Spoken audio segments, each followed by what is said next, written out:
യന്ത്രങ്ങൾ എന്ന് പറയുന്നത് സുദർശന ചക്രം മറ്റത് മറിച്ചതൊക്കെ കടകളിൽ പ്രെയിൻ ചെയ്ത്, അതായത് പ്രിൻ്റ് ചെയ്ത് വരുന്നതാണ്. പ്രിൻ്റഡ് തകിടുകൾ മെഷീനിൽ പ്രിൻ്റ് ചെയ്ത് കൊണ്ടുവന്ന് വച്ച് വിൽക്കും. ഇതെല്ലാം ആളുകൾ വാങ്ങും. മറ്റൊന്ന്, ഈ ക്ഷേത്രങ്ങളിൽ തന്നെ ചെന്ന് പറഞ്ഞിട്ട് എൻ്റെ കൊച്ച് പഠിക്കുന്നില്ല, ഉടനെ പഠിത്തത്തിനുള്ള യന്ത്രം പോറ്റി ഉടനെ റെഡിയാക്കി കൊടുക്കും. അതുപോലെ എൻ്റെ ഭർത്താവിന് ജോലി കിട്ടുന്നില്ല, ജോലിക്കുള്ള യന്ത്രം, എൻ്റെ മോക്ക് കല്യാണം നടക്കുന്നില്ല, കല്യാണ യന്ത്രം. ഇങ്ങനത്തെ യന്ത്രങ്ങളെല്ലാം ഇപ്പോൾ കച്ചവട മാർക്കറ്റിൽ കിട്ടും.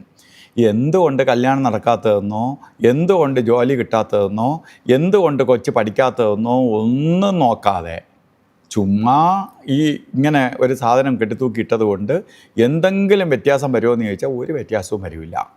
ഇങ്ങനെ എത്രയോ കേസുകൾ ഇങ്ങനെ കെട്ടിത്തൂക്കിക്കൊണ്ട് നടക്കുന്ന ആളുകളുണ്ട്. ചില ദേഹത്ത് ശരീരത്തിൽ തന്നെ യന്ത്രങ്ങൾ കെട്ട സ്ഥലമില്ലാതെ ഇരിക്കുന്ന സ്ഥലങ്ങളുണ്ട്. കഴുത്തിൽ 4 എണ്ണം, അരയിൽ 3 എണ്ണം, പിന്നെ കയ്യിൽ 2 എണ്ണം.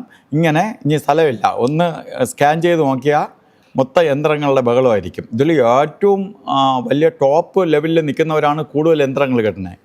അവർക്കാണ് പേടി, കാരണം താഴെ പോകും എന്നുള്ള പേടി. കാരണം അവർ എപ്പോഴും ഇങ്ങനെ യന്ത്രങ്ങൾ കെട്ടിയിരിക്കണം. എന്നിട്ട് വേണമെങ്കിൽ ഇതിനെയൊക്കെ വിമർശിക്കുകയൊക്കെ ചെയ്യും, കളിയാക്കും, എല്ലാം ചെയ്യും. പക്ഷെ അവരെ സ്കാൻ ചെയ്ത് നോക്കണം എത്ര യന്ത്രം കിടക്കണം.